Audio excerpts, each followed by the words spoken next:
Hi, my name is Gina Allen, and I'm going to be doing a short summary on Chapter 2, Culture and Bad Breath from Learning from the Stranger by David I. Smith. The summary of this chapter begins with interesting examples of differences in the U.S. versus the United Kingdom. A couple of examples the author gave was his experiences of riding on the bus and his pants versus trousers situation. In England, pants are referred to as underwear.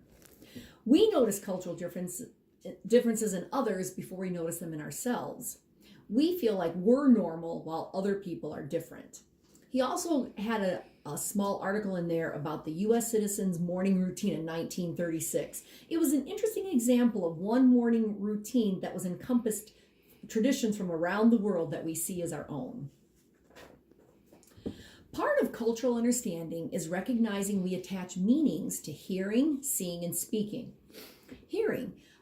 Locals from Venezuela believed that the Christian converts rejected them. The songs they now sang, how they dressed, even the shape of their church was different. Seeing, perception, we see it through our lenses. We often try to make sense of it by referencing it to something that we understand. And speaking, there's the definition of the word, and then there's the connotation of the word. That's why jokes often don't work when you're speaking to someone from a different culture. The author talked about public behavior, and he gave examples. Drinking alcohol. He mentioned that behaviors depends on the culture when excessive drinking is happening. Some cultures like the US and Great Britain, people get loud, aggressive, antisocial behavior, whereas in Latin America and the Mediterranean countries, the same amount of alcohol brings calmness and peacefulness. He also mentioned expectations. There have been studies done that show people who were given non-alcoholic drinks, but they thought it was alcohol, began exhibiting drunken behaviors that was associated with too much alcohol. He mentioned eating in restaurants, how different it is for Americans and Germans and Chinese, even from arriving at the restaurant, ordering the meal, eating the meal, and concluding the meal. I agree with the author in most instances. For example, perception.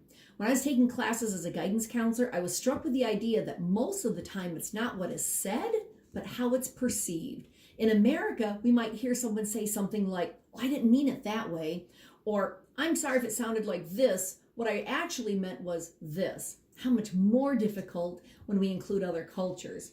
And I also agreed with his speaking. There are clear cultural differences in our explicit words and the meaning behind those words. Respectfully, I disagree with Mr. Smith when he made it sound like Christian missionaries taught only North American hymns, where they would just change the lyrics to the current language, not considering culture. One of the founders of comparative musicology is a German man named Erich Moritz van Hornsbostel. His main purpose was to save the last remnants of foreign singing and language from the spreading of European culture. He specifically worked in Africa in the 1920s and 1930s. There was an earlier man, a Tanzanian missionary named Tragat Bachman, who learned from Hornsbostel how to record local music. His ministry was from 1892 to 1917. He introduced African songs originally written for hunting and war into his service and hymn book. Unfortunately, the hymn book that he edited is lost, but we know that he set Psalm 121 to a Naya melody, used local instruments, and even allowed dancing in the services. By the way, Psalm 121 starts out, "I will lift up my eyes to the mountains, for where shall come my help? My help comes from the Lord."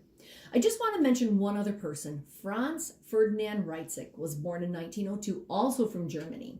He was one of the first missionaries to discuss a tonal system in African music. He also declared that they had a pentatonic scale based on 5 notes per octave, where we have 7 in our American music.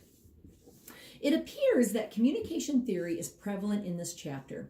It was proposed by S.F. Scudder in the year 1980, and it states that all living beings existing on the planet communicate, although the way of communication is different.